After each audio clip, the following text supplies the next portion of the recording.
என்னது demanding colony 3 படத்தோட கதை இதுதானா? இந்த டிமாண்டிங் காலனி 3 பத்தி சொல்றதுக்கு நிறைய இருக்கு. நான் இந்த இது சின்னதா சொல்லியிருக்கேன். இதுக்கு ஃபுல் வீடியோ வேணும்னா கமெண்ட்ல சொல்லுங்க. சரி, இந்த டிமாண்டிங் காலனி 3யோட ஸ்டோரி போகிறதுக்கு முன்னாடி ஃபர்ஸ்ட் இந்த 666 என்னதுன்னு பார்த்துருவோம். இந்த படத்திலே சொல்லியிருப்பாங்க, இந்த மாதிரி 6வது மாதம் 6ஆம் தேதி 6வது வருஷம் அப்போதான் இந்த கொலைலாம் நடக்கும். அதாவது இந்த பேய் எல்லாரையும் அதோட டிமாண்டிங்க்கு இழுத்துட்டு போகும் அப்படின்னு தான் சொல்லியிருப்பாங்க.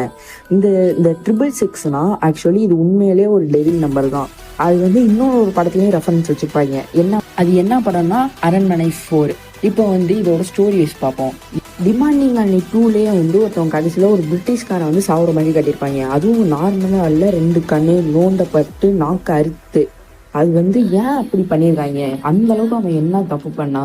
அது மட்டும் இல்லாமல் அந்த கதைக்கு இருக்க ஃப்ளாஷ்பேக் என்னவா இருக்கும், அதுக்கப்புறம் அந்த புக்கு எப்படி உருவானுச்சு, அதுக்கப்புறம் ப்ரெசென்ட்ல ஒரு கதையாக தான் அந்த கதை இருக்க போகுது. நீங்கள் அதை பற்றி என்ன நினைக்கிறீங்க?